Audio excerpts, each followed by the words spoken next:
bystanders, we say your silence is complicit. To the survivors of GBV, we say you are not alone. Your strength inspires us. To the congregation of faith, we also insist that this violence is an assault on spiritual life.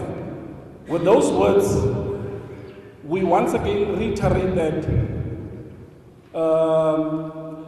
to the MEC that we have got a daunting task, and that is to ensure that we change the social ills of our men and women within the organization. Once more, we say thank you very much.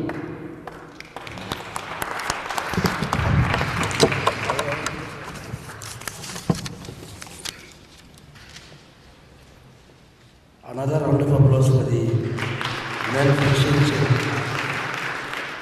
Women's Network. We elected them into these positions and we will hold them accountable. I wanted to hear him say, and we commit. That is how we did it when we elected them, that the leaders must commit to this endeavor. But thank you very much, Chairperson and the champion of Women's Network. Ladies and gentlemen, we now are going to begin with the commissions. Which commission is that? Commission 1, are you ready? Commissioner Samai, are you ready? I'll give over to you.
They finally spend safe houses, shelters, after army survivor support, and especially for whistleblowers, strengthen the family violence, child protection, and sexual offences unit at all police stations with private, private support, in particular mines, and they improve infrastructure in high-crime areas, which a major issue was around streetlights, roads, housing, as well as issues of surveillance.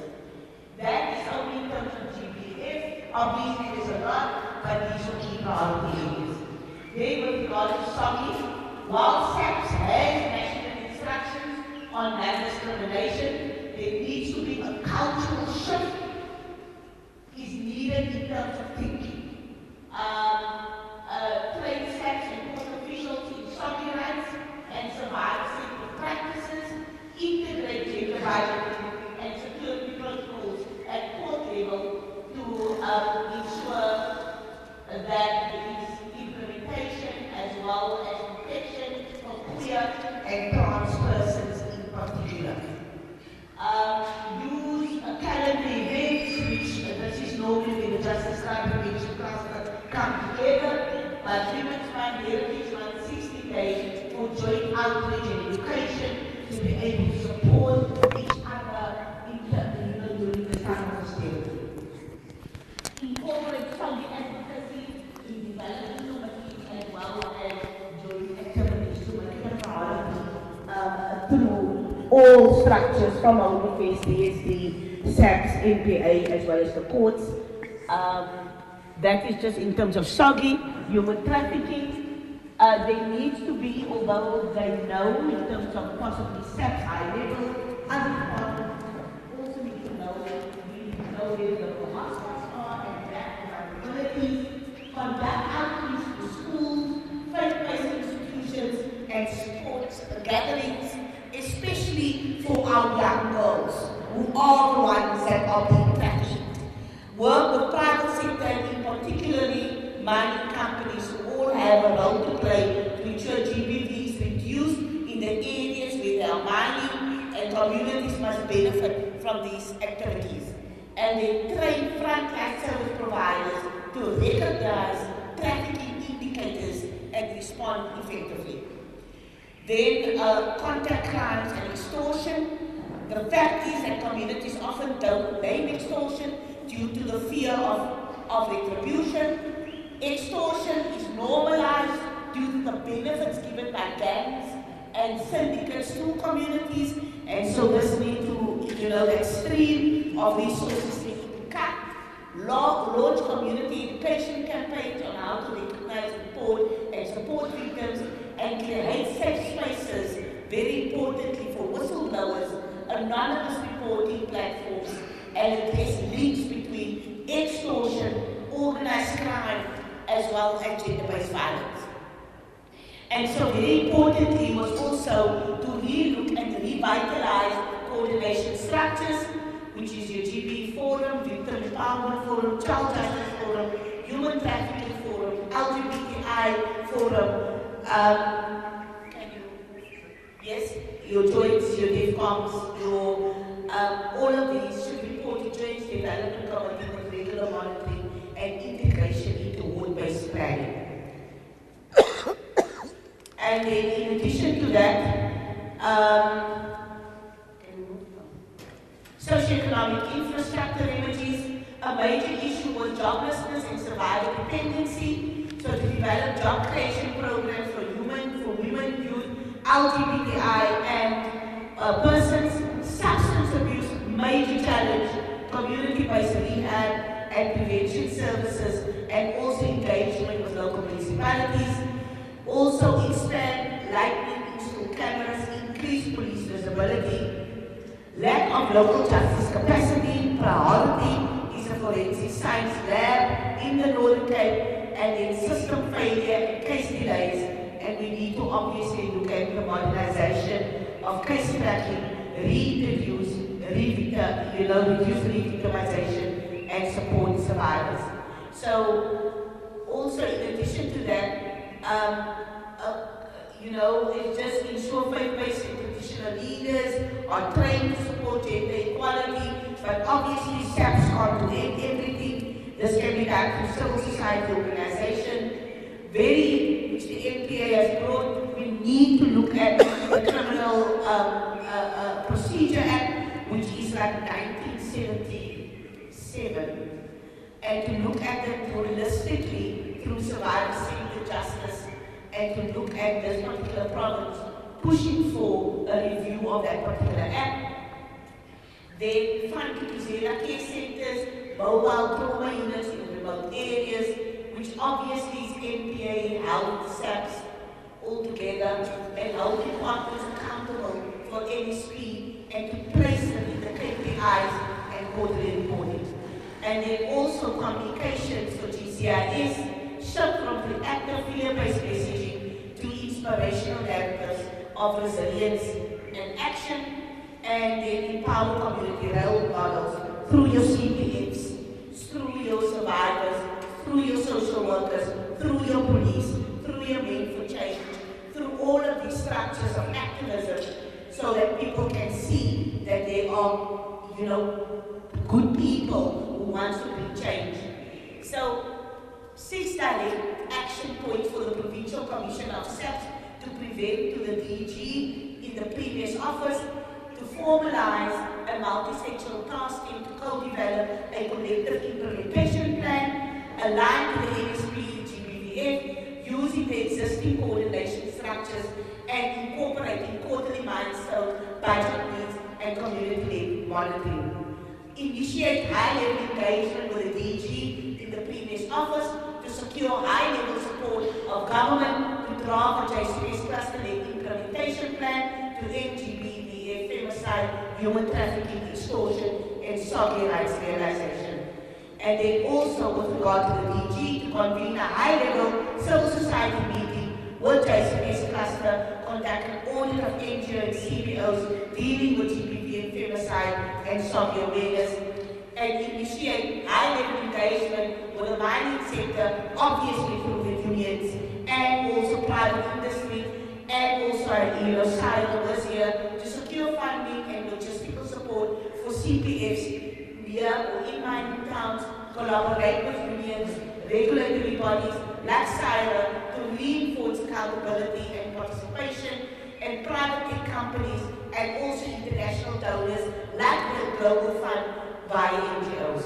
So, lead the coordination of 1 or 2 province-wide joint collective outreach programs, focus on GBV and SOGI awareness, combining SAPS, municipal stakeholders, NGOs, civil society, in visibility campaigns, and mandate GBV to reconvene a high-level meeting of all GBVF thematic forums like victim empowerment, child justice, human trafficking, LGBTIQ forums, and formally link it to joint and provincial development committee, ensuring consistent oversight and reporting. And then also direct the integration of GBF and SOGI objectives into integrated development plans. I didn't put it here, but like SALDA and safety planning at municipal level, and implement province-wide sensitization training for SAPS and other frontline workers. Thank you, PC as well as MC. This is from Commission 1, and hopefully the action plans will be able to take it forward, on the highest level in the province to ensure that it's delivery for people on the ground. So thank you very much.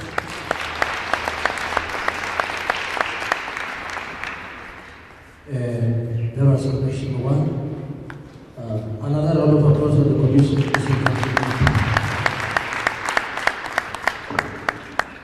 Now, MC, please, Commission 1, then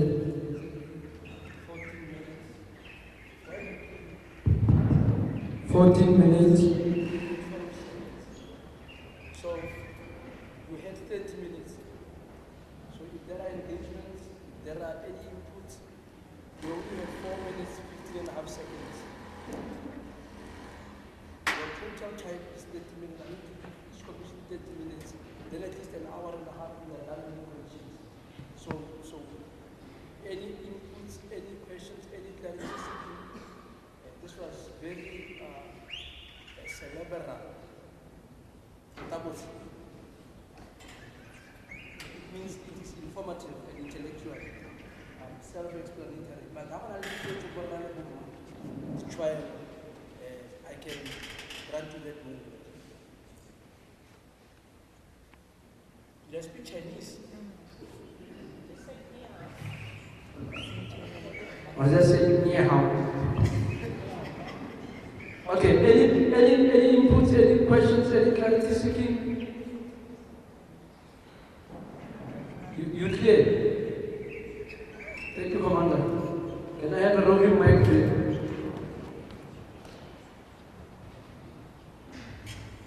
Thank you very much, General. The presentation was very good, but for me it was very silent. The issue of the judgmental and the discrimination from us as police when people of GBV come and report cases of that particular nature. And how is it going to be addressed? What is the proposal? The judgmental part of it and the discrimination. Thank you very much. Another one? There's a hand at the back there.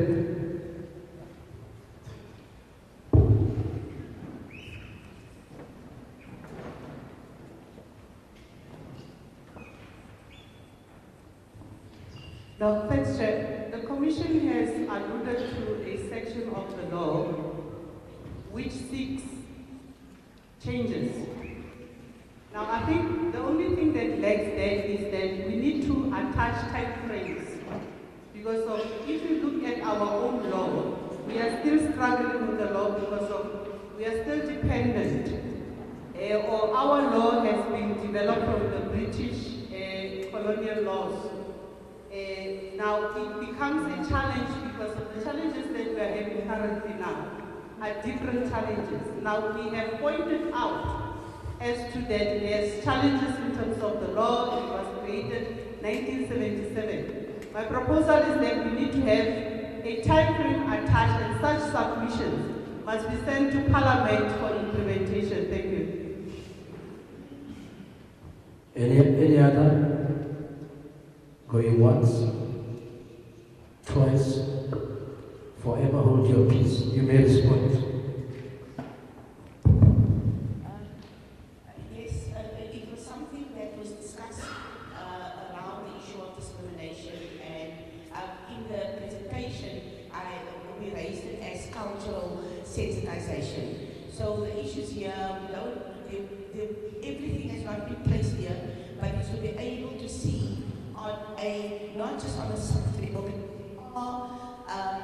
SOPs in relation to the instruction. The problem is around implementation. And so one was not just to have a SAPS type of sensitization, but to have a broader joint sensitization from the courts to the NPA, right through the system, to ensure that there is executive victimization. Examples were used. So the smallest point was to be able to ask the PC to be able to drive the DEFCON, all the joints to do that sensitization around sovereign rights and to be able to unpack it through a lens of diversity. One of the recommendations was also to look at private sector as well as NGOs that are getting funding to particularly do the sensitization to support the work of the broader JCPS cluster. So it's there, but maybe we're not just able to unpack it. So it is there with regard to yes, there's acknowledgement around the decolonization of our laws. It's been done systematically over a period of time. If this province can get a group of very good lawyers together in this particular province, from different sectors to be able to look at that and to be able to push it through. Firstly, the NCOP, which is on Parliament, other structures to be able to do that. But one of the key issues from the NPA was to look at the South African law reform as a collective and to be able to bring about those changes. We can't obviously put everything, but the issue see on high level is that this is only recommendations and that the implementation plan has to be dropped on the high level to be able to ensure that the PC can take that to the DP and say this is what we are going to drive. So I'm answering in relation to that. Thank you. I have one more question.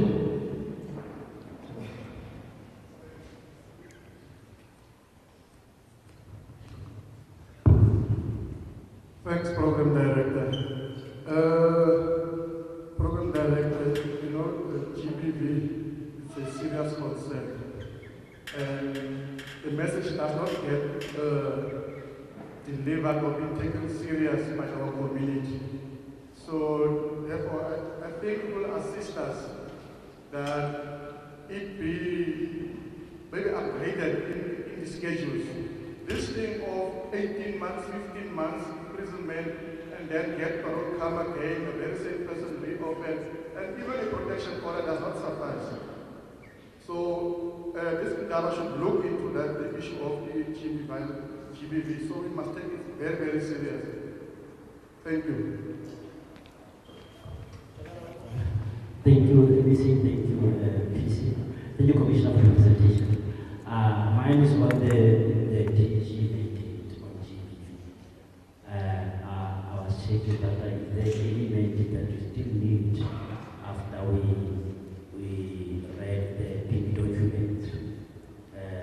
I understand it must also come with the DG, but I believe that the heads of departments, directors, all the are not doing such a big document talking about the pillars. The last time I think the police organized a meeting with all department in Kimberley, but it's quiet.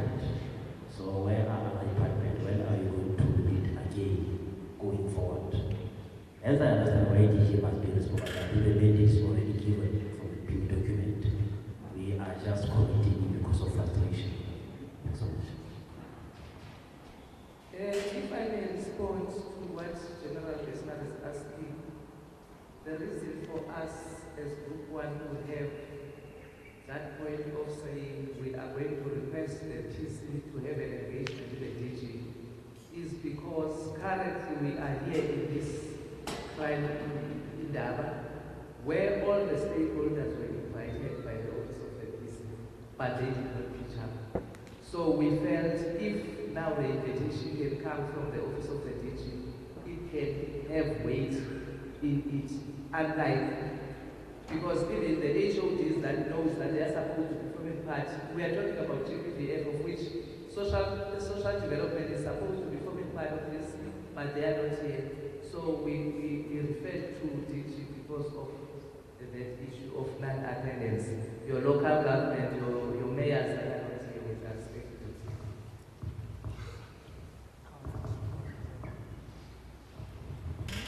Thank you very much.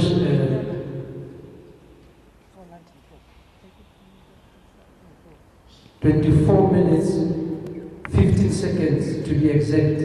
That is the time you spend on this. You are a trendsetter.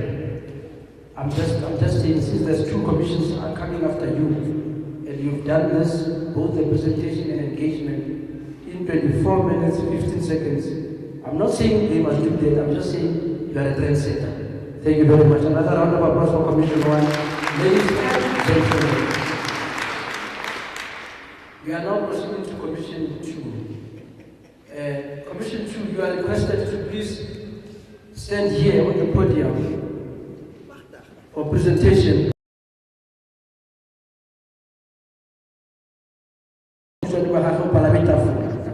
Now he wants to get a pic of you as you present, because what is in the laptop is what will be shown on the projector there also, a screen there.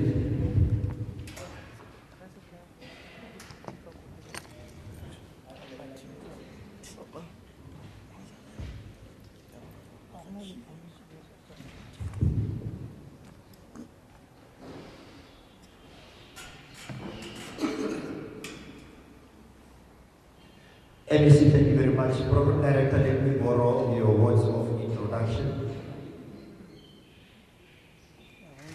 and say all protocol is observed. In terms of Commission 2, we will just be doing a synopsis of a very long, robust discussions that we had, because we had a lot of thinking tanks within our commission.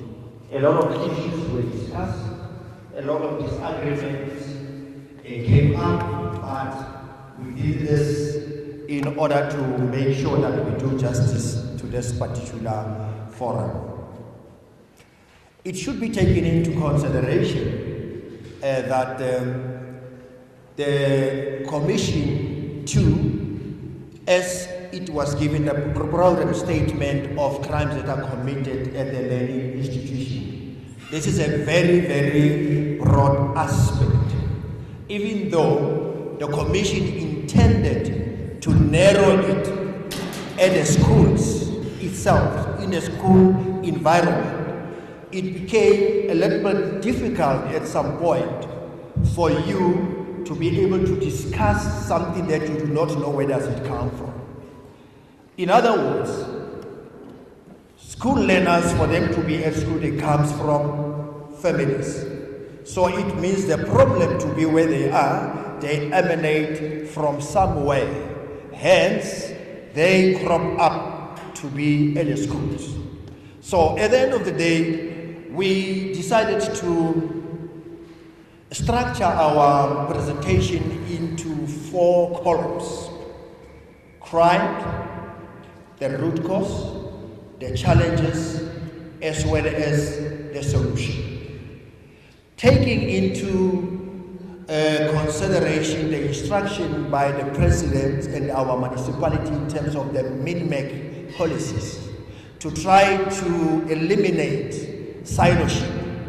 Remember that min-make is giving us an instruction to say all sector departments are supposed to be working together to be able to can reach a common goal. So it means this particular heinous crimes that are happening at the schools, it is not a one-man show.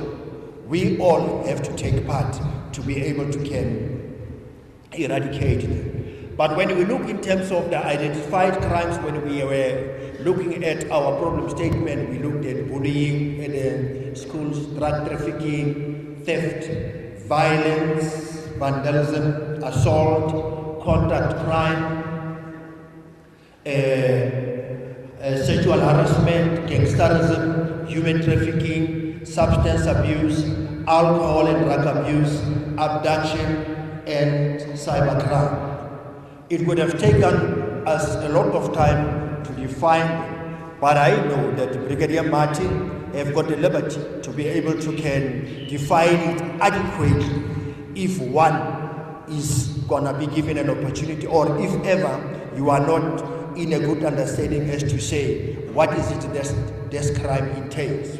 But when we look more especially at the first stanza, where we're talking about bullying, a physical or emotional, we said the root cause of a bullying can be coming from a family background, socio-economic aspect, poor background, parent giving money to children utilizing the money for wrong purposes, and it ends up being also for drugs, unemployment, no income at home, peer pressure, greediness, and you know that greediness was also the eagerness to have more money.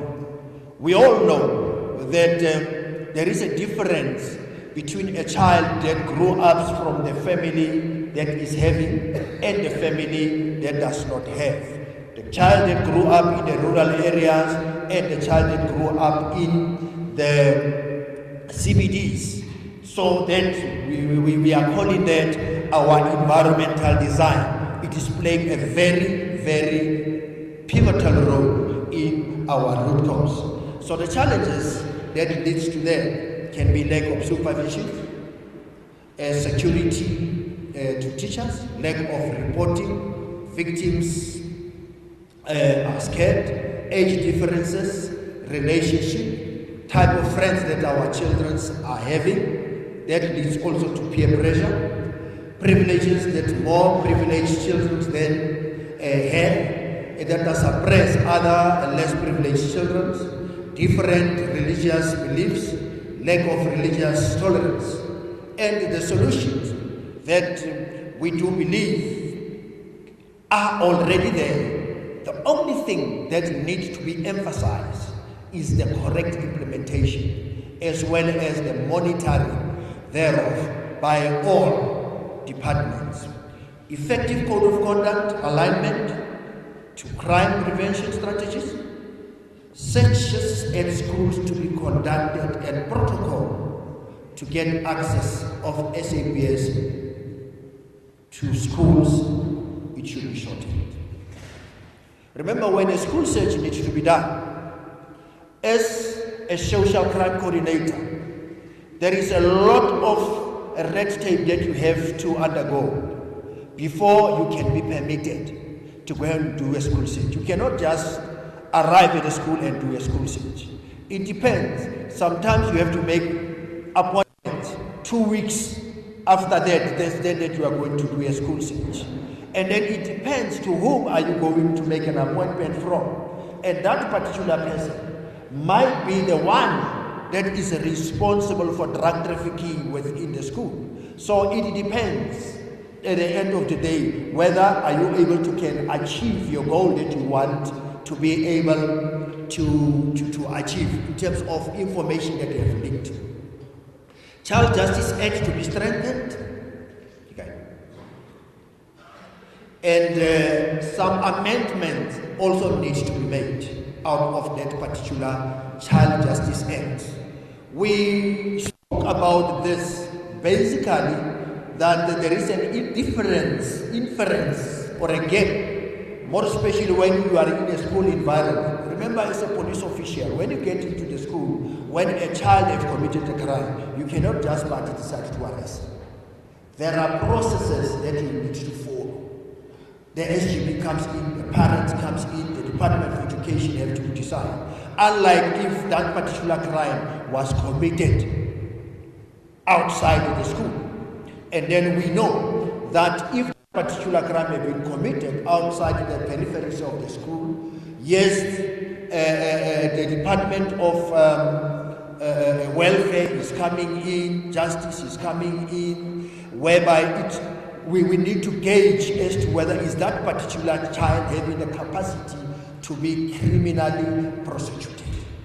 So those are the things that are also need to be inclusive when we're talking about issues that are happening within the school and out of the school. And also this particular issues of giving children more rights, but not saying that children are having more rights than parents. We need also to make an inference, because a parent has got to exercise his right and the child need to exercise his responsibilities as it is expected of him.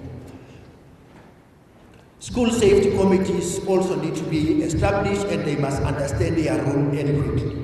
Have a system that identifies the children that are in need for issues of food provisioning, because we might find that there are other children, like we said in the first problem statement as a root cause. There are children that we are giving them money that we are not monitoring. What is it that they are using with that particular money? But there are those that really do not have money, but they have to rely on the food, the feeding scheme that is being provided at the school to be able to be fair. Sports in schools must come back. And one other issue is lack of reporting. Drug trafficking, some of the root causes are unemployment, no income at home, also greediness, poverty, taking bribes, and peer pressure. As I said in my opening statement that we wanted to narrow this into the particular school. In terms of challenges, one would ask, why with us? Yes, we're talking about proper management at the borders in order to be able to get control the trafficking of drugs within the country. Lack of security, parents of the culprits are not always attending meetings or gatherings where they are requested to come and resolve issues. Children cannot be arrested. Department of Education said that there is no budget to hire securities. Monitoring becomes useless when there is no capacity. Solutions. Schools governing body to amend and strengthen the code of conduct. School policies which deals with such issues, such as schools to be conducted adequately. And like I indicated earlier on, you need not to report to anyone in order to be able to have some sort of the leaking of information. SAPS should not only focus on the runner or the supplier, but also on the user, the issue of rehabilitation, where we were also talking about our sister department, correctional services, to play a very vital role. An effective school safety committee should be established in schools and meetings to be conducted to address issues of the schools. Sporting schools should be brought back again. Effective border management, monitoring and evaluation. SAPS should adapt problematic schools in the communities, framework, role players to abide by their mandate and rules. We are not saying there are no SGBs.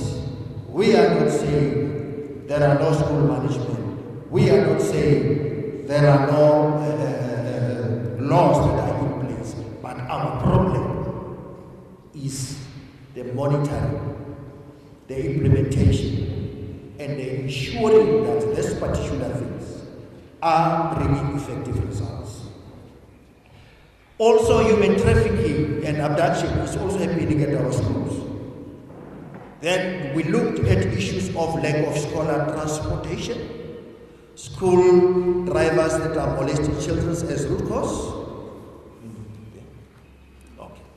learners working alone to school, more especially long distances. Taking an instance here by our rural areas in your Butito, Ditago, where a learner have to walk 10 kilometers to the school. And then if that child have to attend after care or after school classes, then it will be late. Then anything can happen to that particular child. Measures must be put in place to pick up learners, system handling, security control. So in this particular problem statement, we did include issues of your Santago, the Department of Education taking the responsibility of learner transport, putting all those that are responsible for the learner transportation into one group, being able to can vet the people that are transporting the children. Remember, when you take your child and giving him to somebody that you do not know his track record, his profile, is he allowed or is he within the child justice record that he is not supposed to be working with children? Anything can happen with that particular child. So the safety of your child is always in the wrong hands. Now, at the school, we also looked at issues of are our teachers also vetted? Are our teachers also safe to handle our children? Yes, we know that there is just what you call SAPS. SAPS for a teacher to handle, he must be vetted.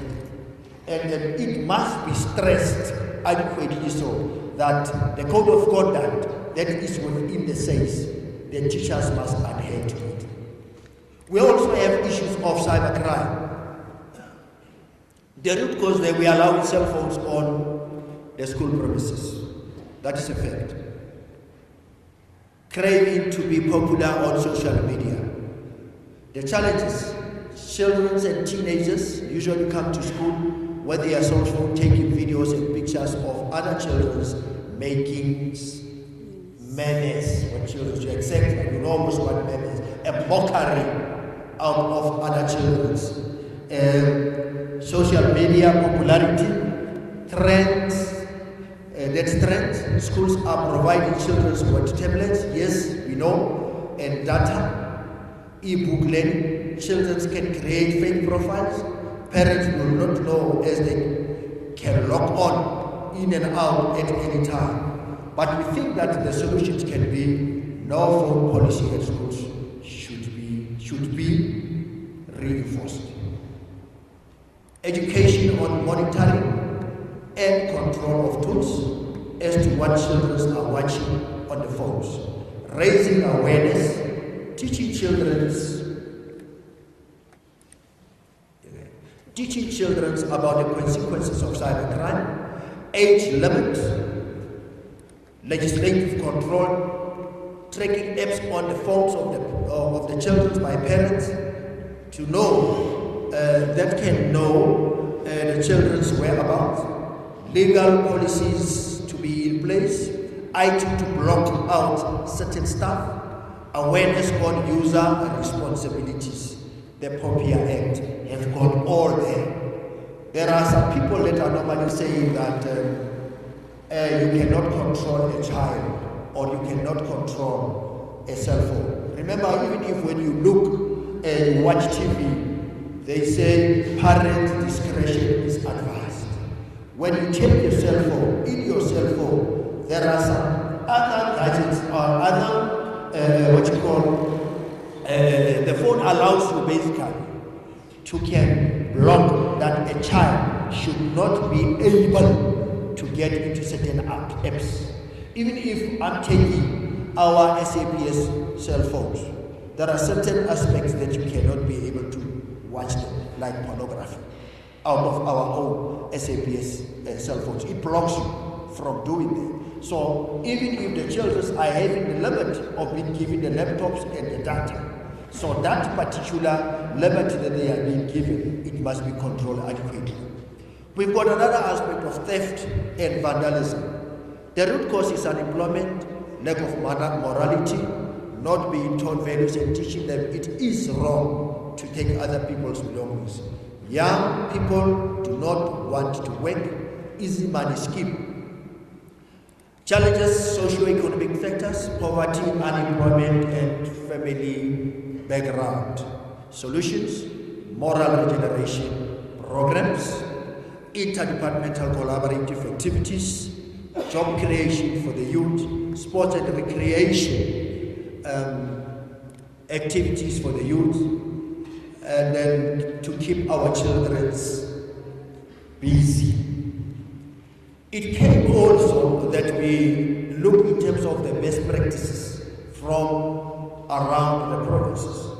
So when we were deliberating or exchanging ideas, we found to say that announcing only to one trusted person, the principal, where school searches are being done. The vetting of teachers, it comes up again. Collaborative approach, SAPS, DSD, clinics, SASA and SAPS to work closely together to form committees that are going to ensure that they foster these particular policies that we are having as government. Learner transport, abduction, human trafficking and sexual assault comes out of this particular learner transport. The root cause, learners being in the relationship with taxi owners, overloading of school learners by scholar transporters, no school transportation, hitchhiking, inadequate transport, squabbles between families. Challenges, scholars are forced to use private transport, learners are exposed to people who are not vetted. Solutions, vetting of all involved with children to sexual offences register, children's protection register.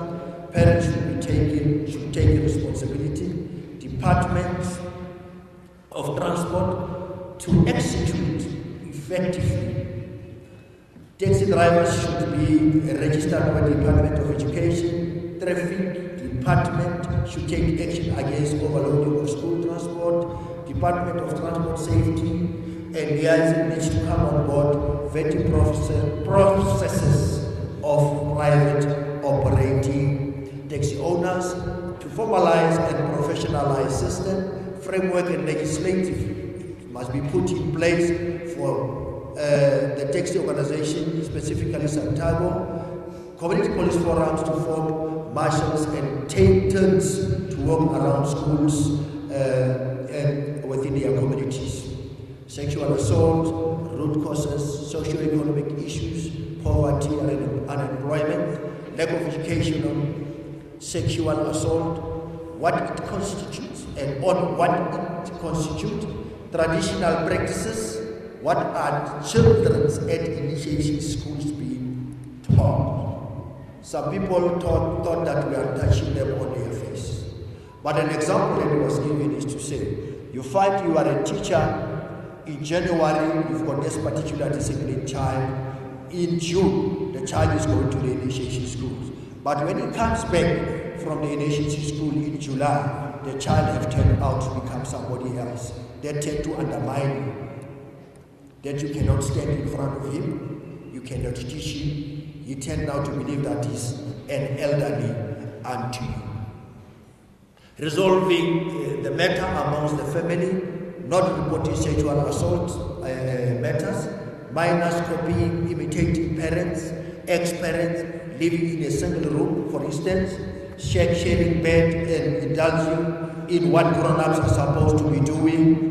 We know most our challenges. This is also the example that was given to say that you find a family that is staying in a shack. When they stay in a shack, it's a bedroom. When it's a bedroom, two bedroom, there's a kitchen and only a bedroom. So somewhere, somehow, parents must also check whenever they are doing whatever nature is calling them to be doing in front of children, because that also might lead to our children who want to imitate what the parents were doing once they were sleeping. Socio-economic status, men in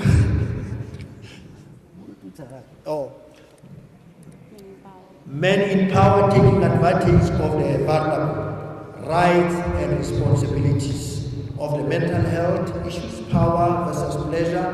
Why would a 30-year-old want to sleep with a 10-year-old? Challenges when lack of reporting, uneducated education regarding as to what sexual assault entails, others doing it without being aware of it. It can be a remark. Solutions, more awareness should be raised on what entails sexual assault and the types of sexual assault harassment. Focus should be on mental health issues, reporting anonymously, implementation also of the Bella Act. And as I come to an end, I need to indicate to you that MEC, those that are listening to Mutsweli FM, our topic that we had at Commission 2 this morning from 6:30 up until 7 o'clock, a certain director who is from NPA was busy with it, presenting it, unpacking it.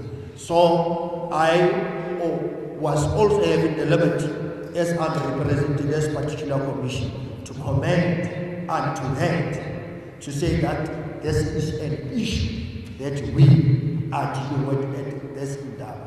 So it means it is not only us that are dealing with this particular matter, but the society at large is concerned about crimes that are happening at our learning environment.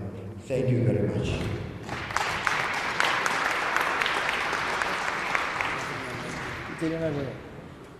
It's 5 minutes. 5 minutes. 25 minutes, yes, sir. Okay. 25 minutes. Ladies and gentlemen, of the presentation of Commission 2. Any inputs, any comments, clarity speaking? Can I someone hold my hands? Before we put it on, comment number 2. Any other hand?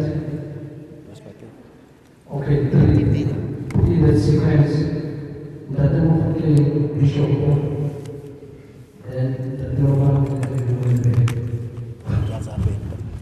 you very much, Honorable MC, our Commissioner and Anchorage, many senior officers, and our civil society.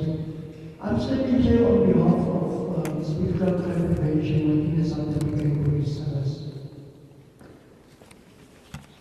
When we deal with children active in crime, we must remember that crime is a spirit. It is a pity that we divide into two separate commissions. But the involvement and the activation of spiritual sectors within the schools will also play a pivotal role in ensuring that crime is limited, because most of the crime committed by children, remember people that there are spirits that are infiltrating our children. There are spirits that are in control of our children. We have been seeing the good experience of children who have been falling and being attacked by spirits in the schools. Now, most of the people, if not even some of our government structures, are taking this things light. And that is a mammoth of task. Now, without spiritual intervention, in the realms of the prevention of crime, we will never be able to win the battle. Because as I narrated earlier, that crime is a spirit much as sin is also a spirit. So I will plead to the principals from all the departments to make it appointed that we are also given a bigger space also, or equal space, to give the implementation and the root causes of crime from a spiritual perspective, because this structure, supportive structure emanating from the local pastors and churches, interfaith structures, it is so ready to address issues of crime from a spiritual perspective. So I will really plead to our principals to make it a point that spiritual crime prevention as a substructure of the CPF must also be taken into cognizance. I thank you. Thank you, Bishop.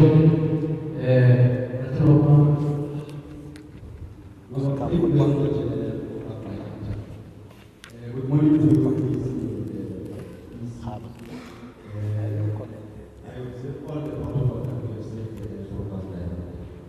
Mine is on the cybercrime. One acknowledges that yes, indeed, cybercrime will happen.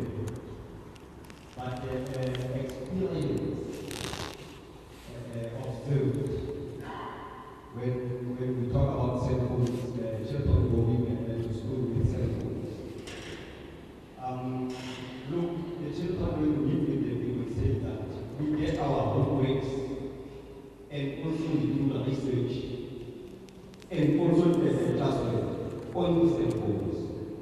So the teachers are giving them classwork, homeworks, and they have to do research on the cell phone. So that becomes part also of the problem, because when you go to the teachers themselves, they will also tell you that no, but indeed we are moving with the times.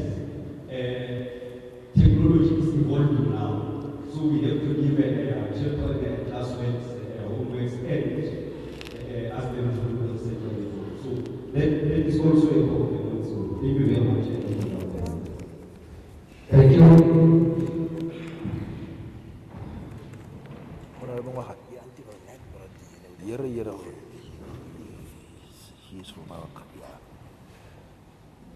Noted. Thank you very much. Greetings to our embassy and our provincial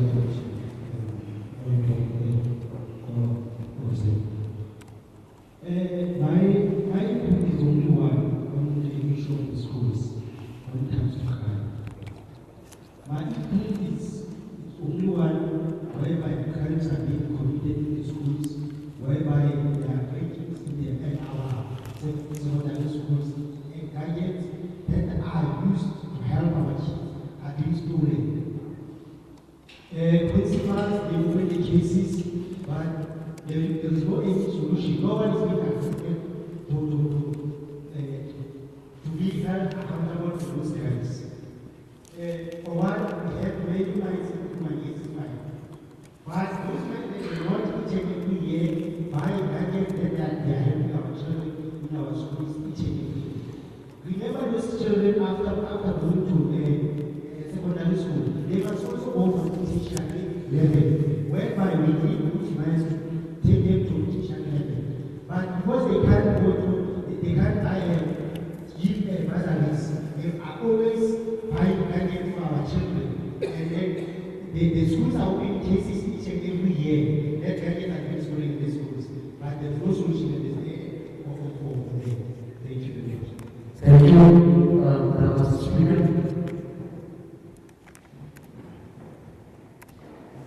Your attention is occasional.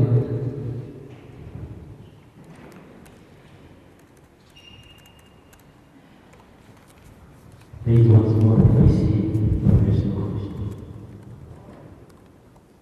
Obuama. Thanks, Chair. I'm part of Commission 2. I'm tempted to respond to spiritual crimes that has been mentioned in the cybercrime. We can't become mechanical when we are dealing with challenges, especially issues that are affecting children in schools. We have programs of moral regeneration. It's in the Office of the Premier. I'm not sure how far it's actually a program in addressing these challenges of perhaps we need to check as to how effective the Barutis are, especially if they have programs that are addressing these spiritual attacks at schools, that are addressing schools on issues of moral regeneration. And that is what I was wanted to say that let us not become mechanical when we are dealing with serious issues, especially criminal activities at the school level. Secondly, we cannot isolate ourselves from the fourth industrial revolution and say that as South Africa then, we are not going to be part of technology. But what we said as a commission, we said that these matriculants are being given tablets and they are given data. The question that comes to mind is, are they using that data for the purpose that it's meant for? We don't know. We are not monitoring it. And that is where these cyber crimes are happening among these learners at school because of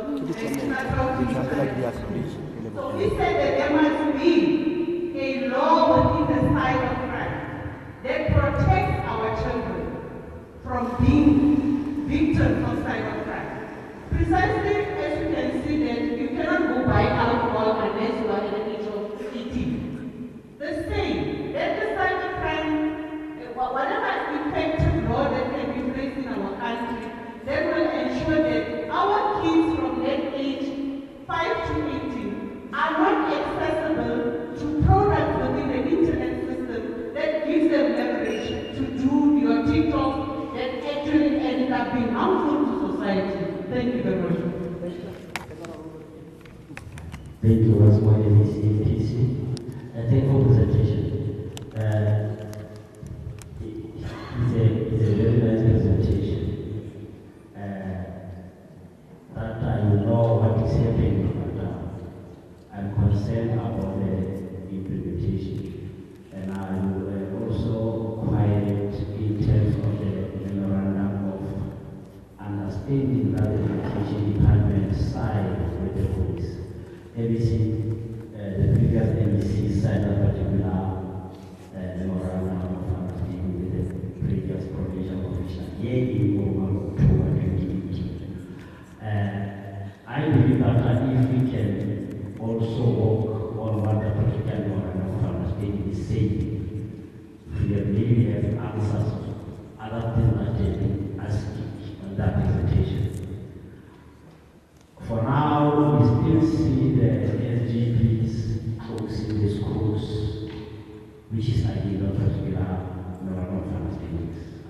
again asking what is the role of the SGB and they know what their rules. Because I wanted to go into schools, but you are reading the figure that the SGB that goes in schools. So I'm not sure as to whether we have the police and the education department, there are still connectivity. But it is what's supposed to happen with the project of activity. So we know what we do, even though we are also questioning on the questions about that. I think if we can just do what we done and in order to understand the same, we can answer some other questions that we have there. So it's for us now, as a presentation conference, to go and make sure that implement the particular memorandum of understanding. And we must also commit the school principals. For now, MCPC was still heavily resistant from school principals if you want to go and search the schools. They are given a program. Some say must go through them.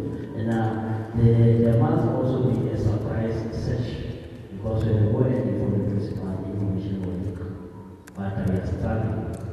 I think that was also making the police really easy to go and set the school. But that particular program was the same as set the school. It's talking about the duties, not only at the station level, even at the district level, with the particular principals at the SGPs. I know that we are doing some particular memorandum of understanding at the schools to be supposed to be there. A representation presented in the school about the POPIA and your not take anything from anyone here, but I thought maybe we'll explain what is POPIA and what is PLIM so that we can have a full understanding. Thank you. Thank you, ABC. All protocol observed. I just want to add on what General President was saying. We shouldn't confuse ourselves. The protocols are clear in terms of searching of schools. There were decided cases as to who's supposed to do what. Principals may request assistance from the police to come in with the search. But once the police is aware of any criminal activity, or you've got information that a particular learner is coming to school with drugs or whatever the case may be, you don't need to get any approval from the principal. You go to the station, to the school, you inform the principal during that time that this is the information that you got. That is one of the cases that was decided to, as to when are we going to schools if there are drugs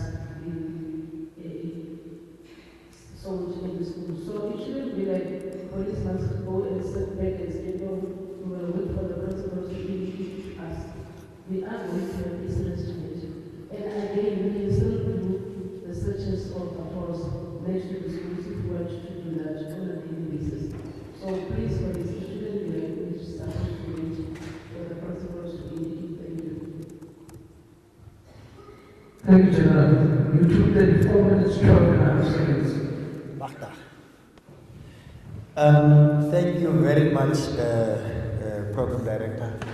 MEC, I don't think for me it's really I was expected to respond because what was given, it was the sponsoring of ideas of basically what we have already said. Remember in my opening statement, I said we had a lot of deliberations and a lot of issues were talked to. If it could have been, we could have brought a lot, our presentation could have been more longer than as it was supposed to be. So all issues that were talked about, we addressed them already, starting from your spiritual crime prevention, your moral regeneration, we spoke about it, your searches at the school, the involvement of all sister departments. Hence, we emphasize the implementation. And the understanding, because you cannot implement what you don't understand. And then as we all work together as a sister departments, when a problem is erupting, you know that that particular problem is caused by something else. There's somewhere where it comes from. So you have to trace back. Now when you trace back, it means a particular department will be coming in to bring a solution. Or maybe they might have failed to bring a solution unto that. But having said that, I want to believe that myself, together with my Aaron, presented or represented Commission 2 adequately as we were sent to come and represent them. Because there was no ever time, that Moses went to liberate the Israelites alone. He went together with Aaron to liberate them. I thank you.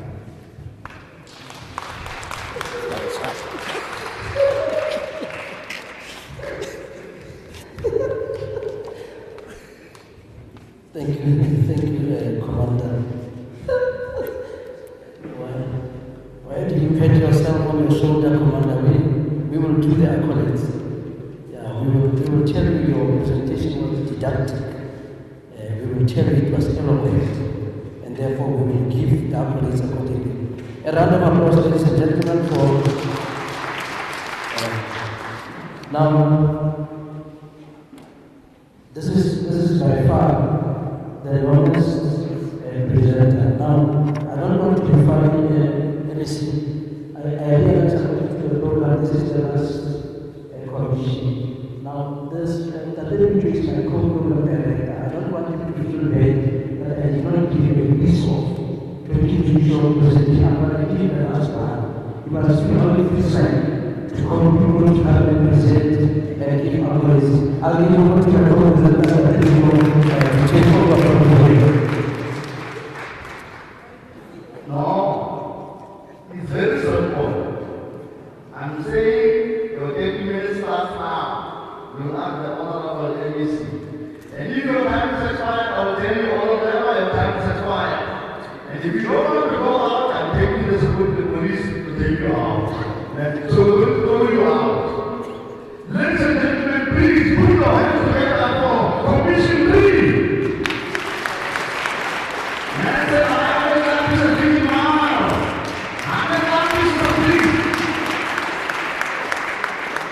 And honorable presenter, your 30 minutes starts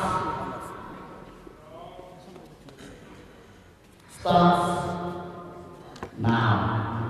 You may use less than 30 minutes, but not over 30 minutes. So your presentation can start now. Thank you, sir. Let me take this opportunity to once again greet the NEC, greet the PC, and all the respectable commanders in our midst. My name is Indaba, the District Chairperson of Bixley Youth Against Crime, from Commission 3. Our commission was contingent on the role of government and municipalities in fighting crime. There was a lot of issues that were discussed, so this is just a condensation. We tried to condense everything into this digestible piece. These are just our findings. The commission noted that the local government or municipality play a critical role in crime prevention, and that they are better located and addressing some of the challenges that are contributing factors to crime. It is also noted that most of the crime happens in the community which municipality governs the ward, and it is common that in most cases the municipality does not prioritize crime. So we therefore propose municipalities should be more involved in crime-related matters within the community. We also noted that ward councillors are normally not prioritizing crime prevention except when crime affects them. So we also propose that councillors need to be more involved in issues of crime and to be part of the CPF, as it is stated in the constitution of the CPF that councillors are by virtue the ex-officials in CPF structures. So they need to form part of the CPF structure as the councillors.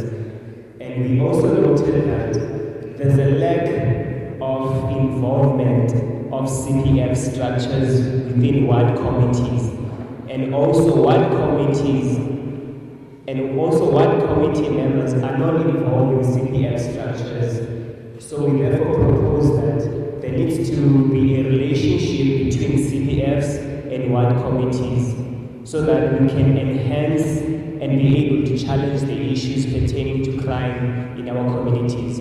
Because the more involved ward committees are in CPF meetings, the better CPF programs are aligned.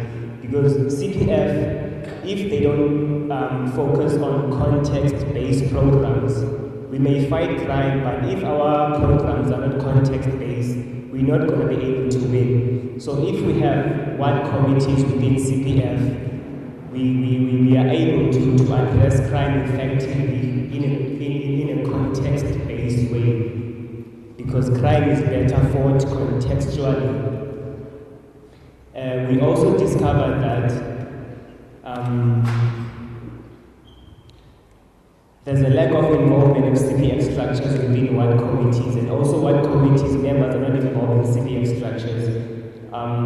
The relationship between CPFs and ward committees should be enhanced to be able to address some of the challenges with regard to fighting against crime. Most of the IDPs of the municipalities do not reflect crime, and that is the reason why there is no plan or effort from the municipal side to address some of the contributing factors to crime. So this finding was informed by the fact that when municipalities are having IDPs consultation or IDP strategy meetings, they don't invite the necessary people that are supposed to come and engage in those meetings. They limit the scope of the organizations and the departments that are supposed to form part in the IDP development. But when you develop an IDP, you need to involve also the civil organizations. You need to involve activists. You need to involve CPFs. You need to involve every single group that functions in your community, so that when you present your IDP can reflect the truth of what is actually happening within your communities, because IDPs are supposed to be a true reflection of what the community needs. So if the municipalities does not invite the relevant stakeholders and the relevant organizations that are supposed to give input, then the IDP is not going to be reflective of what the community needs. So we therefore propose that IDPs should outline the plan on how crime will be addressed within the municipal area. We also discovered that there's a lack of understanding from the community in general when it comes to what can be raised during IDP consultative meetings pertaining to crime. So we propose that more awareness and public education towards communities pertaining to involvement during IDP consultative meetings to address crime issues. We also noted that in many municipalities, there are environmental designs that contribute to crime, like dilapidated buildings, open spaces, parks, dumping places, which criminals use to hide and commit crime. We therefore propose that municipalities should assist with identifying the owners of the dilapidated buildings to occupy or demolish if they can't be used in a positive way, and furthermore, they should manage open spaces. Municipalities are unable to provide proper geographical information of specific wards. We therefore propose that proper information about specific ward residents should be available at the municipality. This is why it's important for the municipalities to form part of crime prevention initiatives, so that they can be able to assist with crime fighting. Because if you go to individuals and community meetings in your local areas with the police, you'll find that most people are complaining about reaction time police don't come on time. It's not that sometimes police are not responding on time, but some of these areas, they don't have house numbers. Like those areas, they need municipal involvement so that we can have house numbers and be able to identify areas. We also noted that there are many villages and informal settlements where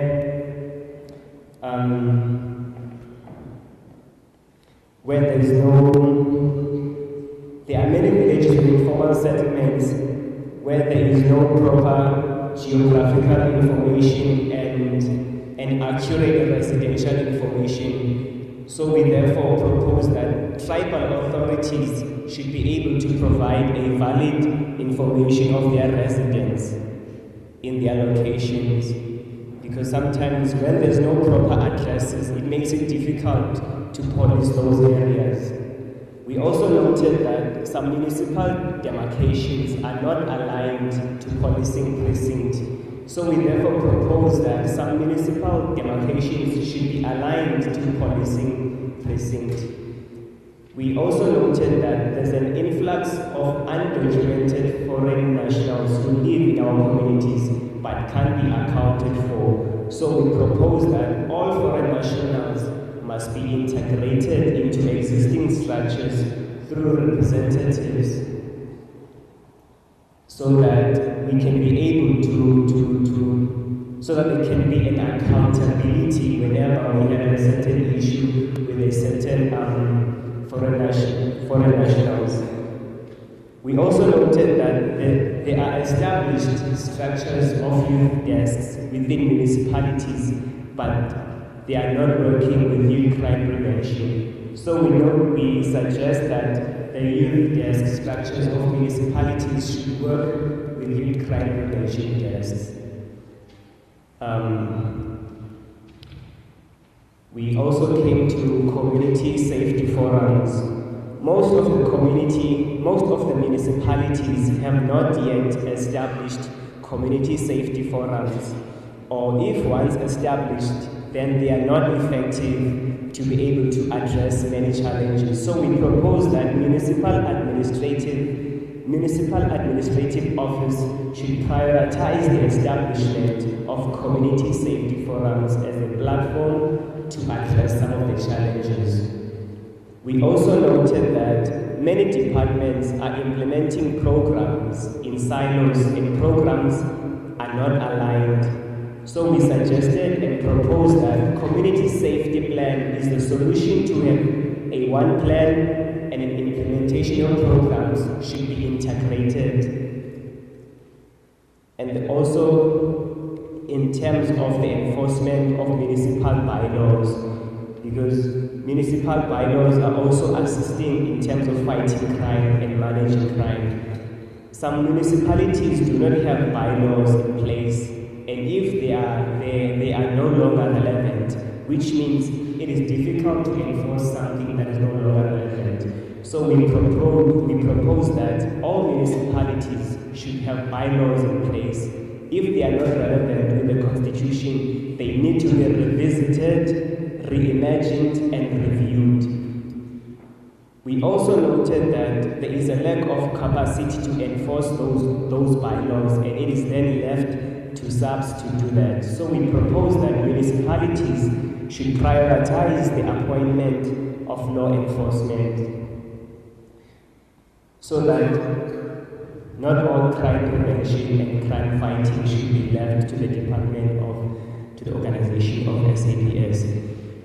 I've come to the conclusion of my presentation, and I want to vouch to the NEC and to the PC on behalf of Commission 3 that all these findings are findings that we wish they will reach the necessary platforms for championing, because the most important thing and the most important aspect of crime fighting is integration, and integration speaks to all departments working together and doing what they are supposed to do and not work in silos. Thank you. Thank you very much. No, you must not go, Malika. Just be here. You are number one in terms of time allocations. You used 10 minutes. Round of applause for you. Now, I'm going to ask you if there are any inputs, questions, and so on. Welcome by show of hands. 1. You are number 1, you are number 2. It's fine. You are number 3. The lobby man is there. I'm not sure in other districts, MEC, but I'm with the district municipality there.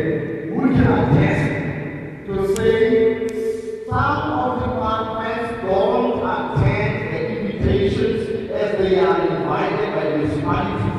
And I'm not talking about other regions, I'm talking about here.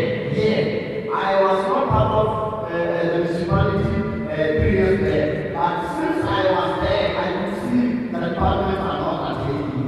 So in other regions, if you are not attending to those, we should prevent this waiting in silos that we have came across about it. So ladies and gentlemen, I'm now taking hands. You are number 1, traffic security, number 2, number 3, okay, you are number 4.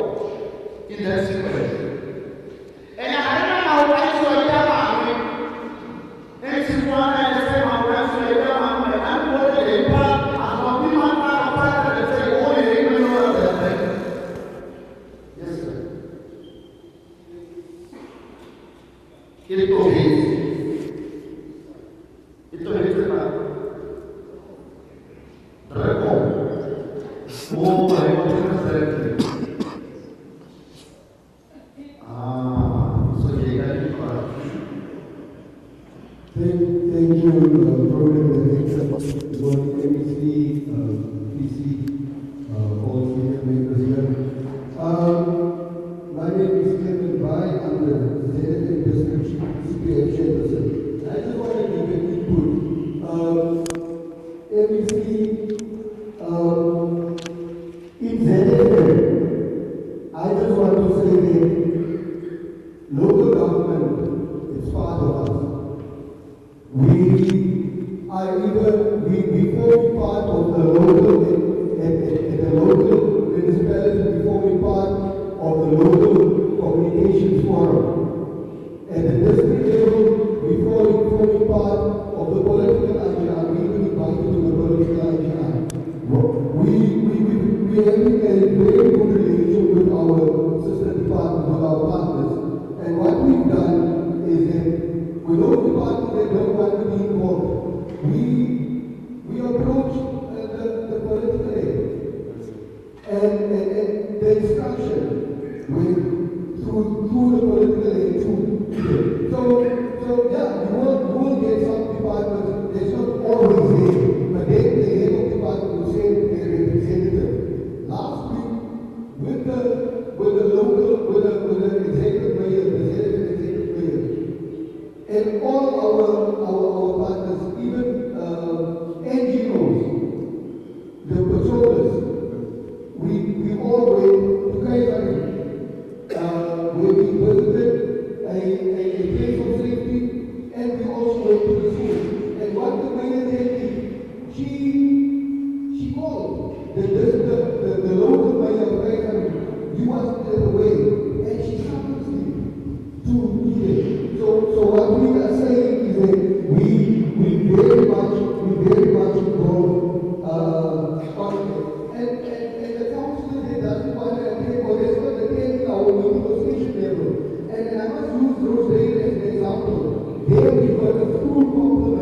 but we'll ask questions if there are, and just a small input.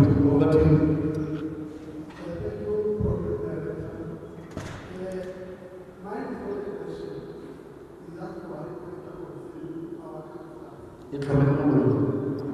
Especially in the teaching.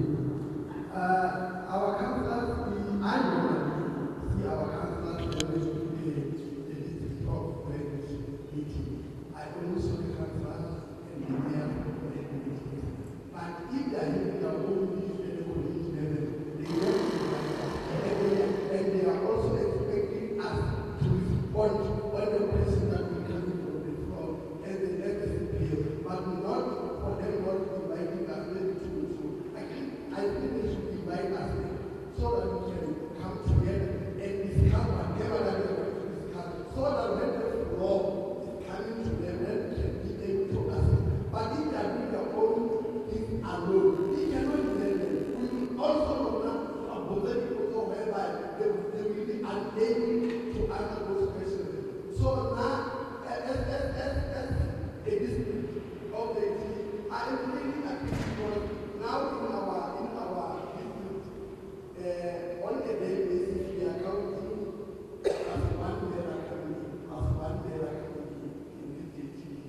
And remember, the councillors are there also to take part of the participation in the crime prevention. But as you see, they are not doing it. They are just doing whatever they are doing alone there. So for this Indaba, because I don't know who is our councillors to come on board. If we are they are our ex-official members, but they are not there. If a country from the station, you cannot buy the councillor Thank you very much. It's fine. I'm noting, I'm taking notes also. I will also talk to my boss. But as far as I know, the invitation was for the mayor. And I was released through the office of the speaker to come and be the core program director. But the mayor was invited and she had tendered her apology for Joe. But I was calling up from the district. I believe you are noting, you are taking it, and then when you call a meeting, then you can also indicate to the challenges here. Thank you very much. You are the last, or last two.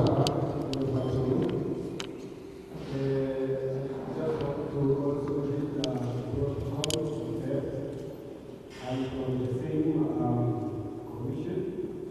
I just want to add on some of the challenges that were also discussed was land grabbing.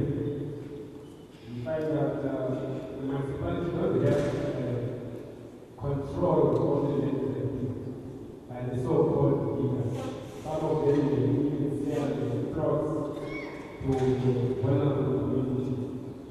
And that result means there is no access of streets for SAPS to render the services when we call SAPS. Now, our response to the proposal was CPF should take leadership whenever these people claim the land in the shacks. Because sometimes councillors are not there, even the old people are not there.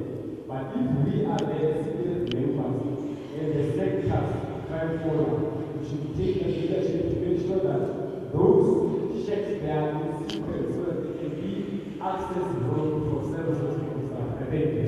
Thank you very much. I think she was the last one. Oh, okay. You'll be the last, ma'am. You'll be the last. Okay.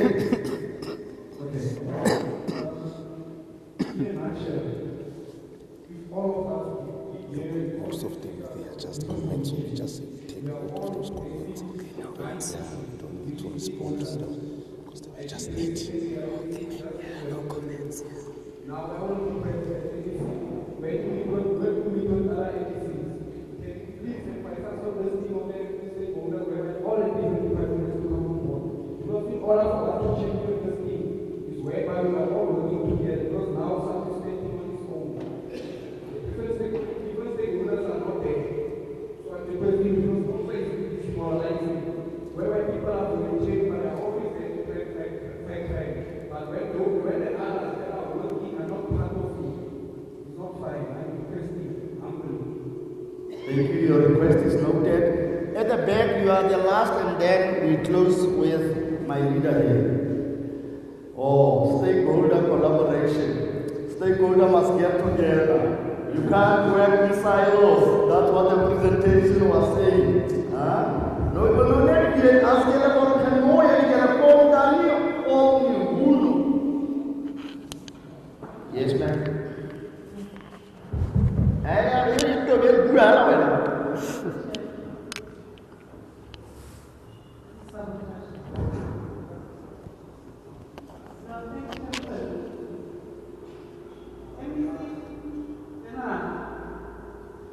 I'm going to ask the NEC to fund another bus parade. There must be 3 instructions that local government must form part of the bus parade that we are having here today. Because of the challenges that we are facing, part of the criminal activities is because of what the document has stated now, which says that there are no bylaws. But then I want to trigger the minds of everybody here today. Do I need a bylaw to prevent or to not to commit crime? Is it a bylaw that is going to make me not to vandalize? Because it's a brilliant document that has been presented to us. The only thing that is lacking is civil society itself. What is it doing? Because of the crimes that are committed whilst we are at our watch. It doesn't need a bylaw for it to be prevented. Because of now we need police to come and clean up the mess, which is not their responsibility.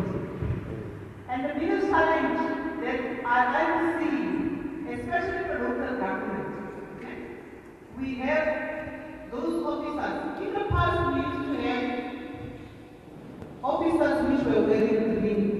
I'm not going to call them like we call them in. So, those officers were the ones who were containing law and order in locations. But today, we have these officers within the municipality who are sitting comfortably in their offices and doing nothing. But it comes back to us as society that why are we dumping and expect these officers to prevent us from dumping? So we don't need bylaws to do the right thing. Where do we end? We go back to society. As part of SPPS, when the police call meetings, they don't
we meet again and the local government depart. But I would also emphasize that the invitation should clearly say councillors. You see, the councillors, they are invited through the office of the speaker. All councillors, then they will know. But I'm not saying anything I'm just saying to those who do the invite in the next Indaba. Yes, ma'am, that's the last one. Thank you so much. I want to say also to Reserve, good afternoon, everybody. My name is Martina. If you can just allow me to just go back, I wanted to connect all the questions of all three commissions before I say anything. On Commission 1, the one thing that I observed was that we totally excluded the boy child and the man. So if we really want to see change, it is time that we bring the man and the boy child into the picture, because the moment we exclude them, we're sending them back to be the perpetrators. Therefore, we will never really win the fight if we exclude them. That's for Commission 1. And then Commission 2, I believe that if we're not going to have a multi-sectoral approach in everything that we do, we're not going to achieve anything. I want to answer Mrs. Mutebe when she said that it is the pastor's responsibilities to come and teach people or to bring morals into the families. You are wrong when you think morality starts at home. Parents and families need to teach their children morality and values at home before anybody else can go and teach them outside. Because we've got different religions. If I come with my Christianity to an Islam child and I want to implement my beliefs and my religion, I'm not going to win. So I believe that from the family structure, that's where we need to implement family values and morals, so that if the child goes out, that they know exactly who and what they are, and then whoever is going to teach them further can only uplift them even more. So based on that, I think that it's not the responsibility of pastors alone to bring values to the people. We need to go back and we need to search and say, what is it that we are doing wrong as a society? We've got children homes. Who's talking about that? No way in all three presentations did I see anyone mentioning that. So how do we then say that we will win this fight when we do not take care of those who are in great need of our assistance and our attention? Number 3 would be that if we can allow the CPF to go into the schools, maybe before, I think the problem that we are having when we want to go searching schools is that we want to go during classes, and that's where the problem comes in. How about we change the methodology and say that before the school starts, you get your CPF and your SAPS at the gates, at the entrances of all schools, and that's where you do your searches from. And then I think we do on a weekly basis.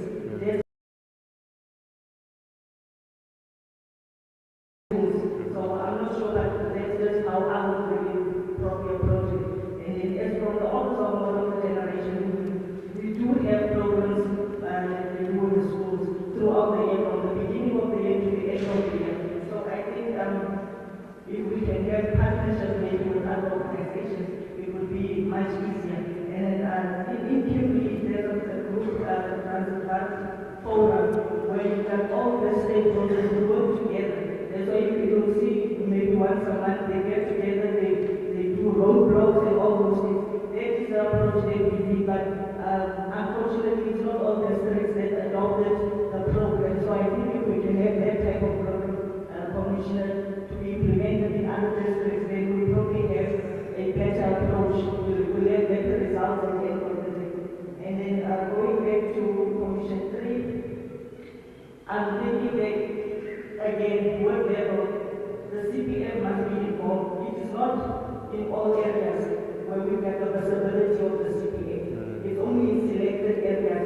So if we can have CPF in all levels, what levels, where the councillors, then we'll have a better approach. We'll know what is happening within each and every street that we are living in. If we're going to exclude other people, then it's not going to work. That's just my. Thank you very much. And let's clap this for somebody. I think he wants to say something. Then thank you. The 30 minutes has lapsed, so I'm giving you 60 seconds. Thank you, sir. I think most of the speakers, they were in full support of the document. And the only person that I feel I should answer to is the sister who just spoke now on the issue of the CPF and the search of the schools and the activeness of the CPFs. And I think in most areas, in my experience, being part of the youth structures and working with the CPFs, what I think is that the CPF, in its truest essence, and from the inception of electing a CPF, there should be community involvement. Because most of the time, the community tends to be in conflict with the CPF because they tend to say you were elected behind closed doors, you were handpicked, you were chosen. I think the visibility of the CPF also is what is going to be able to assist the community to blend with the objectives of the CPF, and also the ward committees to also understand the vision of the CPF, and also in terms of the schools and the spiritual aspect of the issue that we're dealing with in terms of the boy child and the GBV. I think also schools, they need to be receptive of the ideas of the CPF, because I know in my area it becomes increasingly difficult for us to access the schools and be able to have programs for the kids, because the teachers will say, no, we are busy, the topics that you are bringing are not relevant sometimes for the kids. No, these topics are far-fetched, because we just want to address issues of the community that are pertaining to kids. So sometimes it's not that the CPF is not fully involved in schools, but I think it's the culture of the school.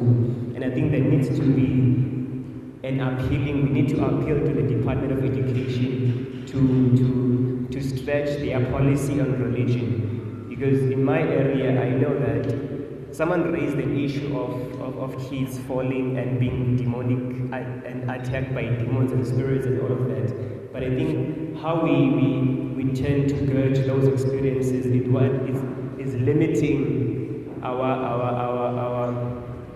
is defeating actually our objectives, because we tend to disregard and malign other people's religion. So if schools could stretch their policies and be open-minded in terms of other people's religious backgrounds and spiritual beliefs and spiritual gifts, because some other people are gifted, some other people have spiritual gifts, some other people have come from spiritual backgrounds.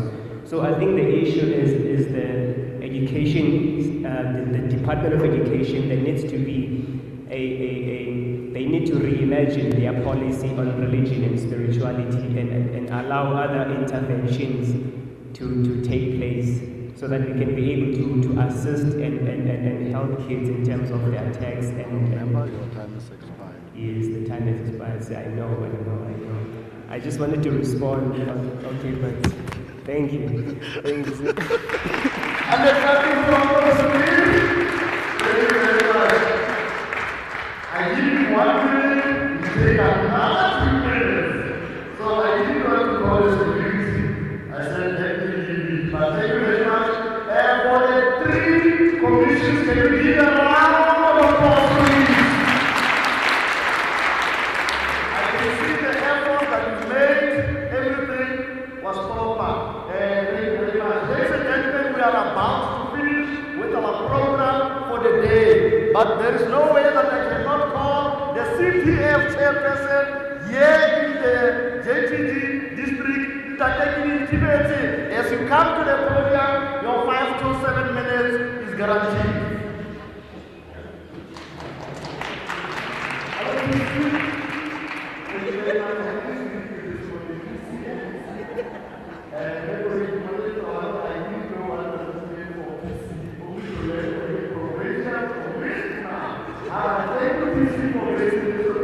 Your DTS that you have, a wonderful agency who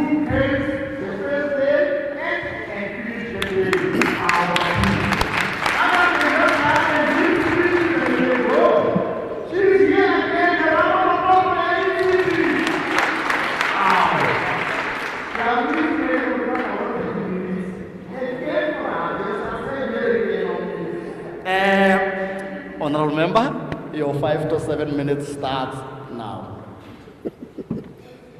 Thank you, Program Director, our MEC, HOD, PC, and all the protocol observed.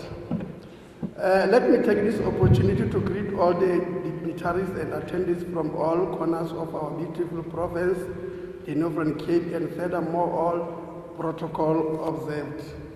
It is indeed for a great pleasure for me to stand before you, speaking on behalf of the communities that need our service on a daily basis. I am also happy to see all the attendees that from all walks of life with different experiences convening under one roof to think about the communities they serve. Your effort cannot be unnoticed. I also think our communities need our combined knowledge and expertise to foster a partnership that is healthy and professional towards each other. Even though in our district we are having this kind of a problem whereby one person is dying after another, but this is what we are praying for, PC, because now as I am standing here as the district, we are busy launching the spiritual crime prevention at the station level. I think by the end of June, everything will be under control up until the district level. So we are just praying to God, maybe after we complete our launching, something might be happening spiritually. So this Indaba is a long awaited, and I hope it opens us up towards each other and illuminate working in silos, whereas we are striving for a common goal, which is to see our citizens living their lives without any fear of crime.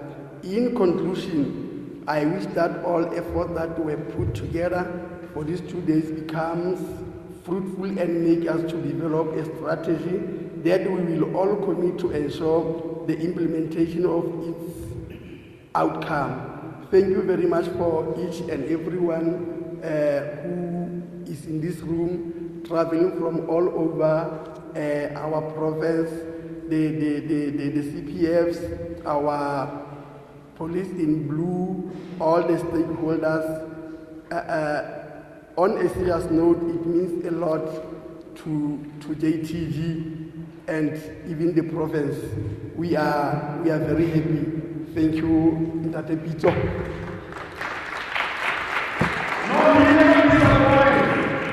You give him 5 to 7 minutes, he used only 4 minutes. I cannot be more.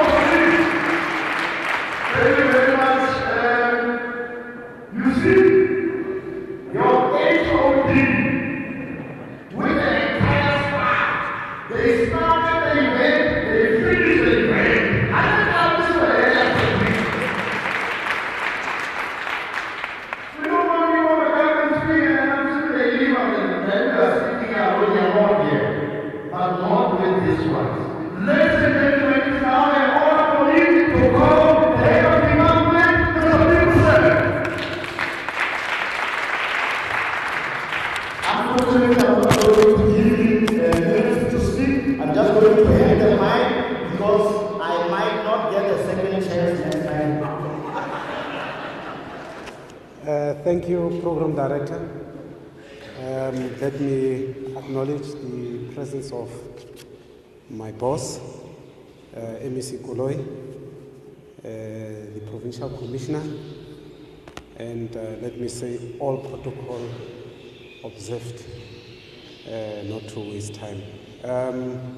MEC, I'm just having a few issues to raise, PC, after the deliberations of the few days, in fact the 2 days that we have spent in Motibistad. The first issue, MEC and PC, would be the importance of collaboration between all stakeholders so that we can move from just talking to action. We have been convening these Indabas annually, sometimes biannually, but we seem not to be able to move to action. Bob Crew raised it yesterday that we must guard against it becoming another talk show, another tick box exercise that we have convened in Indaba and then nothing happens after that. Collaboration means joint planning, MEC, and sharing of human and financial resources. One of the problems we are having, one of the challenges, is that we still go out of here with a plan, with different plans, with different outcomes, with different expectations. Each one still operating in his or her corner. So if we are serious about fighting crime in the province, we need to move out of our corners and have a more collaborative approach. We are saying stakeholders are still trapped in the mentality of business as usual. As DTSL, Mr. Jason, we go back and it's business as usual. SAPS go back, it's business as usual. NPA, Department of Justice, all of us who are here, we go back, it's business as usual. We come back and then there's not even an assessment of what it is that we did the last time. A dialogue, PC and MEC such as this must have real impact on the rising levels of crime in the province. There must be a new approach, otherwise this will be seen as just another tick box exercise. MEC and PC, GBV and femicide has become the new norm in society. Despite the collective efforts, which is an indication that our efforts are not effective, it is more than a crisis now. GBV and femicide has touched most families and households in society. Our society is on fire, so we must press the restart button. Our society is on fire. As we are gathering here, a student was killed last night by the boyfriend in Kuyasa in Colesberg. Whilst we gather here, a female student lost her life. Whilst we are gathering here, kids are raped outside. So this gathering cannot be a gathering where we just get together without pressing the restart button. MEC and PC, let us resolve that all colleagues who are tasked with our departmental crime prevention programs, as the colleague at the back said, to meet in the next 7 to 14 days to draft a program of action, especially against gender-based violence and femicide, based on the outcomes of the Indaba. This is what we have agreed on the 4th and the 5th of June in Motibistad. This is what will guide us to the next Indaba. It will be useless if we meet and come out of here in the next 7 to 14 days without a program of action. I want Mr. Jason to tell me they are going to a meeting to discuss the program of action.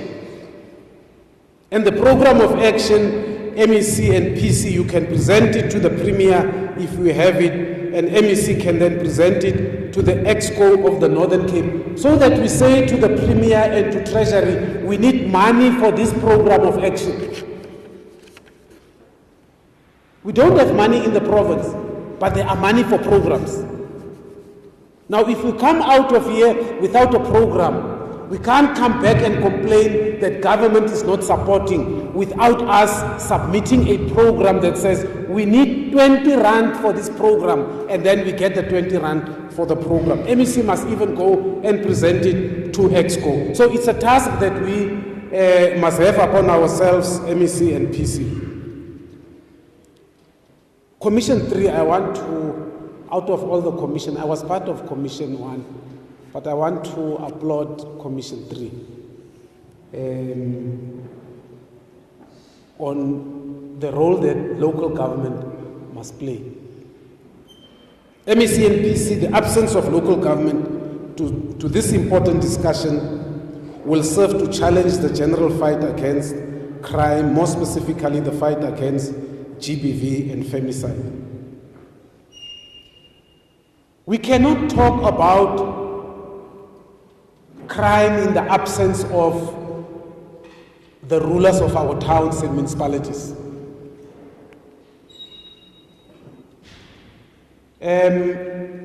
I went home, MEC, 2 weeks ago. And the street where I stay, there's not a single light that works at night. Now we must raise it with the rulers of the towns, because the streets belong to a ward councillor and a local municipality. A dark street invites criminality. But if they are not here, it's like we are speaking to the converted today. Because those who must action the challenges, they are not here. So I hope, MEC, we would at a point have this engagement with our local government as well as with the CPFs and the CSFs.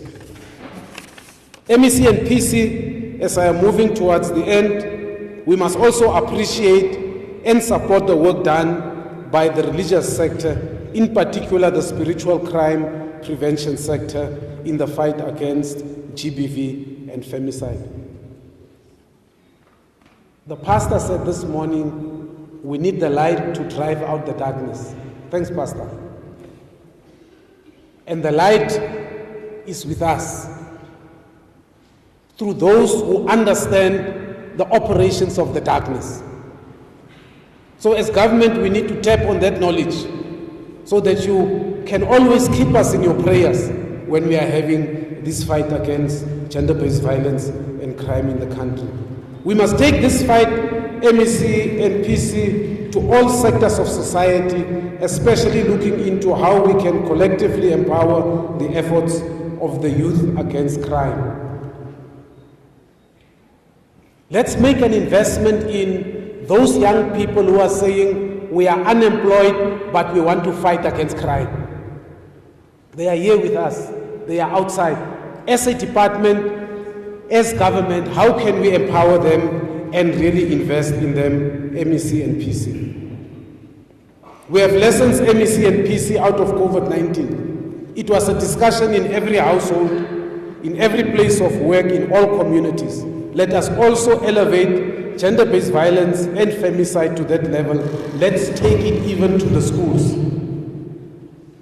This cannot just be our topic as the elite sitting here. Society needs to talk about the scourge and the dangers of gender-based violence and crime outside there. If not, our girl child, our women, they are killed on a daily basis because we are keeping quiet. MEC and PC, our program of action must also address the underlying contributing factors like alcohol and drug abuse. You go to court, and when the magistrate or the judge gives the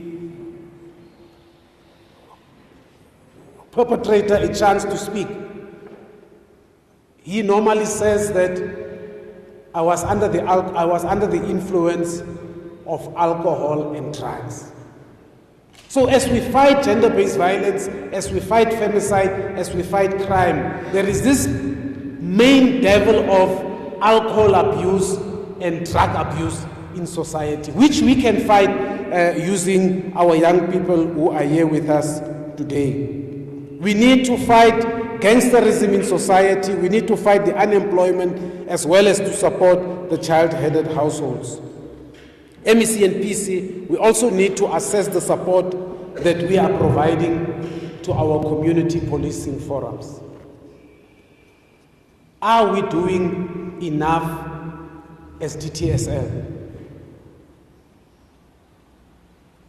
We are going out on assessment. We assess CPFs, but we don't support them. We go out to say CPFs are either operational, CPFs are not operational. It's what we are saying as DTSL. So I'm asking myself a question sitting next to the MEC. Apart from our legal relationship with CPFs, do we have the moral high ground as DTSL to assess something that we do not support? Do we have the moral high ground to say, but you guys are not working, without understanding their challenges at DTSL? It's a discussion that we will have to have MEC as DTSL to say, what is it, PC, that we can do to make our CPFs in the province more operational and more functional? Let us support them so that we can demand functionality from them. For now, we can't demand that functionality because we do not support them.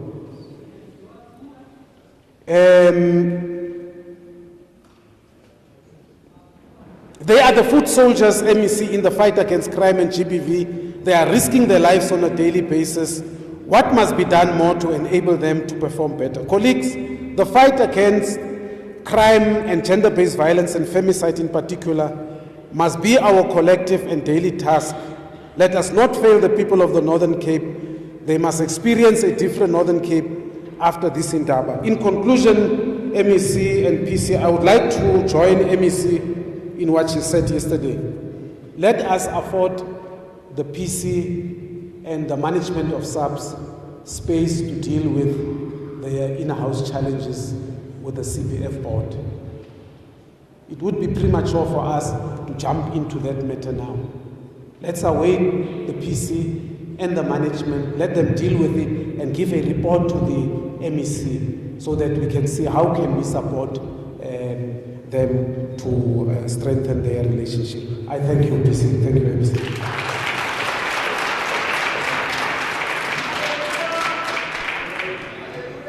Another round of applause, please. Thank you very much, HOD. Dat was baie prachtig. Dames en heren, we are now going for the way forward that will be presented by PC. I have it now, PC. Provincial Commissioner. I understand it's a big man.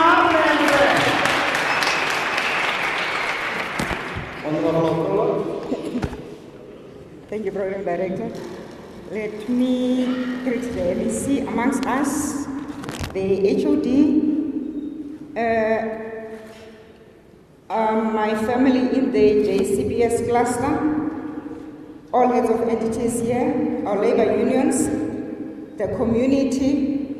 This Indaba would not be here without the community.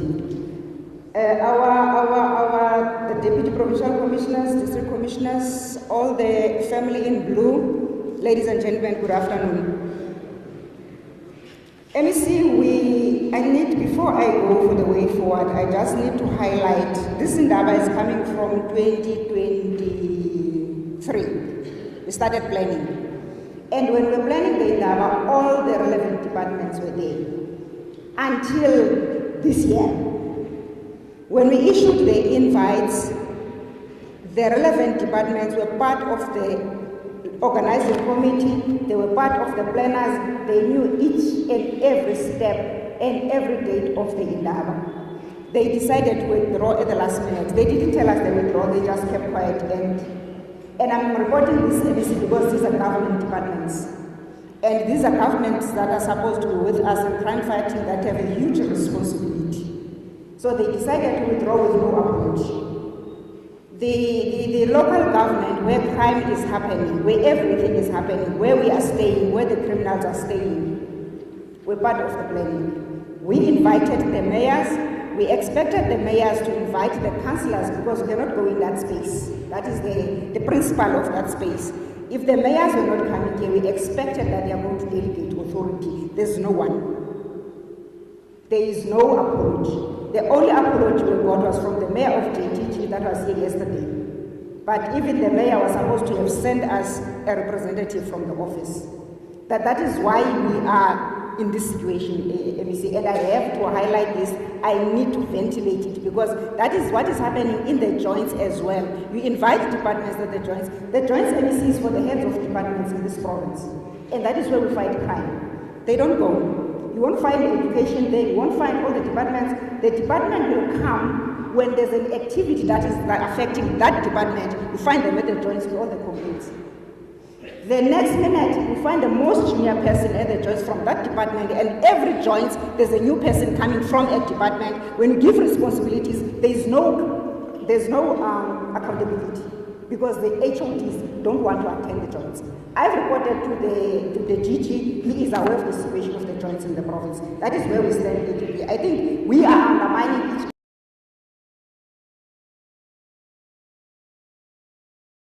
MEC, let me come back to the Indaba. We are here and we see today, the 2 days, and when I was checking and looking, we are gathered here with one common purpose. And I saw everybody, the way the commissions were interacting, the way everybody was giving their side, that we have one purpose. And the purpose is to find that we deal with crime in the Northern Cape and make sure that our children, our women, our elderly, and everybody in the province is safe. Unfortunately, as the HOD was saying, we are in Mutilistad. Last night, a person was killed in Mutilistad. He was shot and killed in a tavern. It's supposed to be a place of enjoyment and entertainment. Was killed amongst people, but as I'm sitting here, no one has come out to say, so-and-so walked in and shot so-and-so. We are sitting in a situation like that. Someone saw someone was there, but no one is coming out to say a crime has been committed, a life has been lost, and so-and-so was responsible for that. In Postmasburg last night, a girl was kidnapped. 4:30, she went home, she left home to go to Postnet. She never reached Postnet, and she was driving. She stopped at a four-way stop. 2 men got into the car. They told her to drive. Fortunately, with God's grace, that one was found between Postmasburg and Griekerstad on the gravel road. The car broke down, so they couldn't go any further. They jumped out of the car and ran and left the girl alone. So that one we managed to trace and find. Unfortunately, she was not hurt. Last night, as the HOD was saying, university students gave girlfriend, boyfriend, the girl is dead today. They were at a tavern together. The report was they were attacked. But the boyfriend was found at the hospital by the police after they were called to go to the scene to say people are attacked. When the police got to the scene, there's no one. The police decided, okay, we didn't find anyone. Let's try and check at the hospital if there's no one who's injured. They found a boy in a car. He approached the police. We are attacked. My girlfriend is lying there in the field. The police had to go back with him to the field. How possible is that you're walking with somebody, you are attacked, you leave that person alone, you don't run to the police station, you go to hospital, you leave the person lying there if you are not guilty. That's what happened last night. And they are both university students. Both of them, boyfriend and the girlfriend. They are from the same place, they are from Colesbeck. We are. So we're sitting with a situation in a community like that, ABC. And we find ourselves sitting here thinking, what are we supposed to do? If we are doing right, what are we not doing right? Because these things are happening at home, they are happening amongst people that know each other. Here in Mutilistad, for the crime stats that is released now, we had an increase of 8 murders, 8 in Mutilistad only in the province. That is why when we hear the crime stats saying Northern Cape is very high on murders on the 4th quarter, the majority is here. And this is supposed to be villages. This is supposed to be people that know each other. This is supposed to be people that can live amongst each other. So we are sitting with that situation. That is why this Indaba came to say, let us sit down, let us come up with things that we can do to try and solve the issue of crime in the Northern Cape. MEC, we are not going to be whispering or speaking in corners. We need local government in dealing with crime in the province. It's very silent. There are no safety forums in this province except for Namaqua. And we know the mayor is responsible to form safety forums so that he can coordinate the government departments within that municipality so that they can sit and discuss the issues of crime. There are no safety forums, but at the same time, you don't find the expression of the municipality at provincial joints, at the district joints, where they sit and discuss crime. You don't find local government at CBF meetings in the station area, in the districts, in the province, where they are sitting and discussing the issue of crime. So we need the local government to form part. The people are staying there. The crime is happening there. They know what is the problem there. We need to deal with the issue of lights. We need to deal with the issue of dilapidated buildings that are lying out there. We need to deal with the issue of structures that are not occupied, that are sitting in local government. But we cannot do that because that responsibility lies with local government. They need to come to us, and their IDPs, I need to be talking to that. I don't see any crime prevention plan within local government because if there was, they would be working with the local stations. It's not there. I'm not sure where the division is, but it is there. Maybe we're undermining each other as government departments. Someone is undermining the other one. I cannot go to say so. I cannot go there. But at the end of the day, we have the people of this province that need to serve. Let me see, we've got a plan. I've seen the commissions, the 3 of them. It's beautiful, as the HOD was saying, but we cannot go out there with it, out here with the pieces and bits and pieces of the commissions. We need a consolidated document that is going to be a working document. And that document, I will give OD and strategic management to be part of that committee. We need a smaller committee that's going to draft one document. The document that's going to come with taskings and time.